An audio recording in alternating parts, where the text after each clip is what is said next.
Hello, welcome to the channel The Sons of the Weir. Today I want to speak about violent hate crimes that, unless they fit the political narrative of this country and the snowflakes and the woke people, they don't get the publicity or the press that they should. A lot of the time the truth is kept from us and full details don't come out. I want to start on a double murder that happened on the 26th of November this year in London. A 30-second bulletin came out of the Metropolitan Police. Two young lads in London stabbed to death. Both stabbings are connected. Nothing new about this. This happens every day of the week. It's just people's blasé about it. It's just become run-of-the-mill actions in London. This particular crime, the double murder I want to speak about, a young lad, Charlie Patola, riding his pedal bike through South East London when he's deliberately targeted by 4 to 5 youths in a car, knock him off his pedal bike. Obviously the lad's lying on the ground. These lads jump out, start chopping up to bits, stabbing him up while he's lying on the ground, helpless. Such is the attack, the viciousness and the ferocity of the attack, that these cowards with these knives stabbed one of the one. So while leaving Charlie dead in the street, within seconds, they bundled the coward who was with him, who they'd stabbed, put him in the car, drove off. In less than an hour, he'd bled to death. What the Metropolitan Police didn't tell you, what the news, the media, Sadiq Khan, Diane Abbott, what they didn't tell you, what they didn't tell the public, because it doesn't fit the woke political narrative of this country today, is that this lad, Charlie Patola, was a white lad. He was targeted by 4 to 5 black youths, stabbed to death. It shouldn't be happening. Doesn't matter what race you are, but basically London's lawless. I've got nothing but deepest sympathy for Charlie Patola's family. You should never be burying your own child, especially in these circumstances.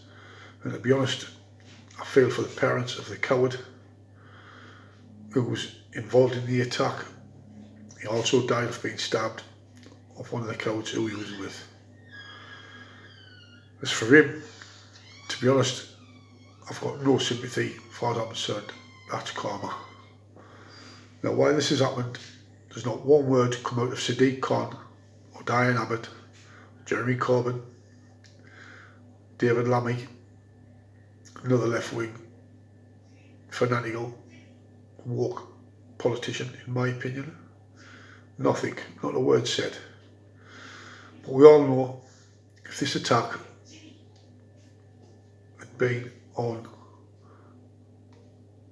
a black lad or an Asian lad, it would have been over the news 24 hours a day, TV and in the papers. But because it doesn't fit the political woke snowflakes, media and establishment of this country, there's very little being said about it. I think it's heartbreaking what's happening down London, but this is the way it is under Sadiq Khan.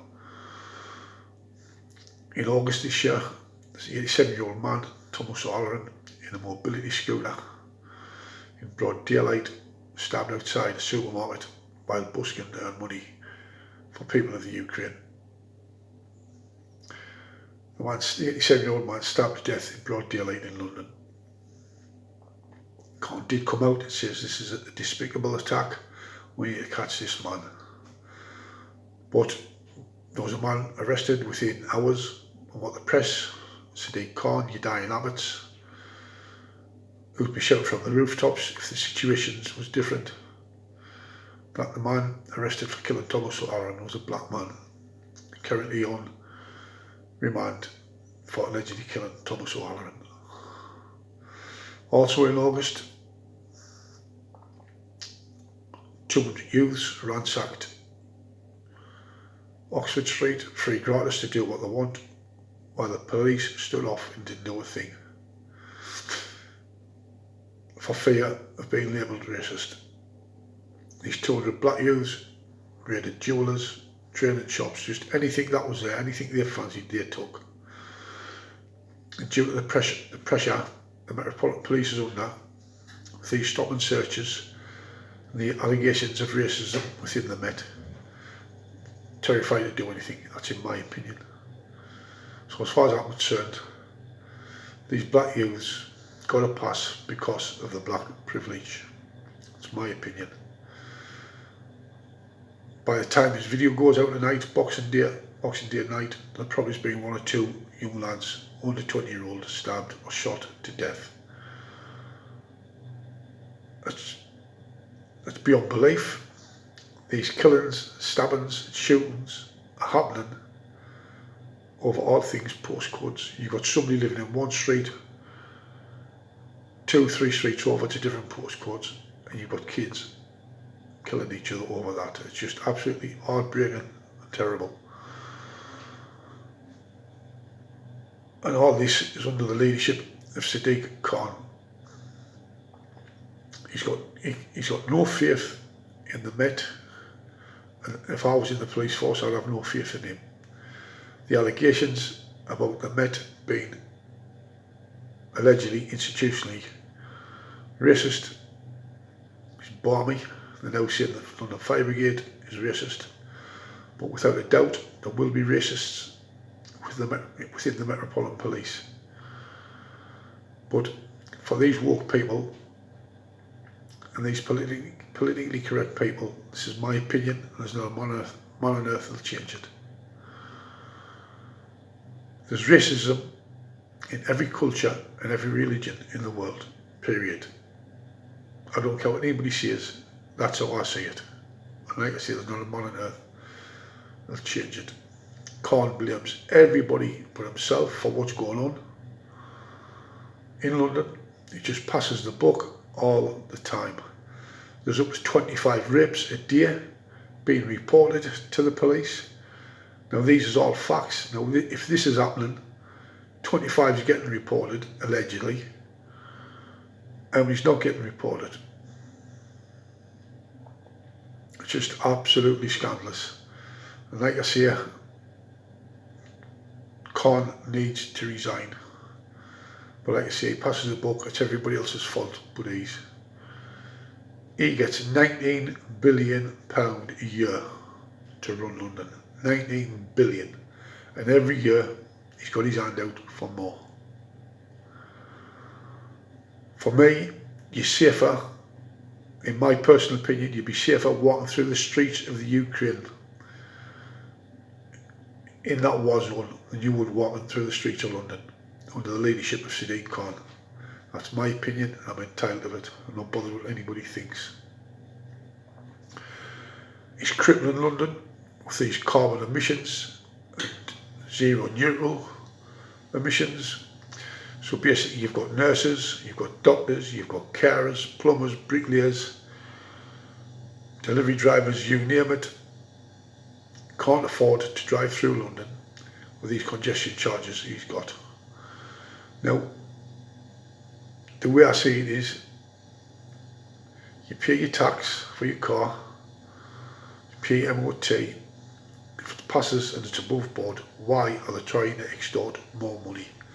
It's just more obstacles in the way of working class people. Forget the climate change. This is what it's all about.